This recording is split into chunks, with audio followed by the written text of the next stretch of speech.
এ সময়ের আলোচিত ও সমালোচিত চিত্রনায়ক জায়েদ খান। বর্তমানে তার ব্যস্ততা দেশ বিদেশে বিভিন্ন শো আর শোরুম ওপেনিং নিয়ে। সর্বোপরি কাজ নিয়েই তার যত ব্যস্ততা।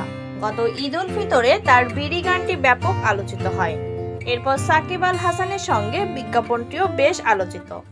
সম্প্রতি অস্ট্রেলিয়ার সিডনিতে প্রবাসী বাংলাদেশিদের বিনোদনে মাতিয়েছেন ঢাকাই সিনেমার এই অভিনেতা। তার সঙ্গী ছিলেন জনপ্রিয় চিত্রনায়িকা নুসরাত ফারিয়া ও সঙ্গীত শিল্পী প্রতীক হাসান। অস্ট্রেলিয়ার পর এবার লন্ডন মাতাতে যাচ্ছেন আলোচিত চিত্রনায়ক জায়েদ খান। এ যাত্রায় তার সঙ্গে আছেন নগরবাউল খ্যাত ব্যান্ড তারকা মাহফুজ আনাম জেমস।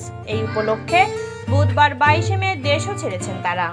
আর বিষয়টি এই চিত্রনায়ক এক ফেসবুক স্ট্যাটাসের মাধ্যমে নিশ্চিত করেছেন। জানা গেছে আগামী 26 ও 27 মে লন্ডনে অনুষ্ঠিত হবে বাংলাদেশ ফেস্টিভ্যাল লন্ডন।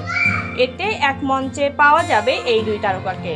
জায়েদ খানের উপস্থাপনায় সেখানে মঞ্চ মাতাবেন কিংবদন্তি শিল্পী জেমস। জায়েদ খান বলেন, আমি এখন শুধু দেশের দর্শকদের জন্যই না, বিদেশেও প্রচুর শো করি। এই তো কদিন আগে অস্ট্রেলিয়ার বিভিন্ন স্থানে শো করে আসলাম। ভক্তদের জন্য এখন আমাকে দেশে বিদেশে ছুটতে হয়। বেশ ভালো লাগে তাদের ভালোবাসা পেতে। দর্শকদের এমন ভালোবাসা দেখে মনে হচ্ছে আমি এখন আন্তর্জাতিক তারকা হয়ে গেছি।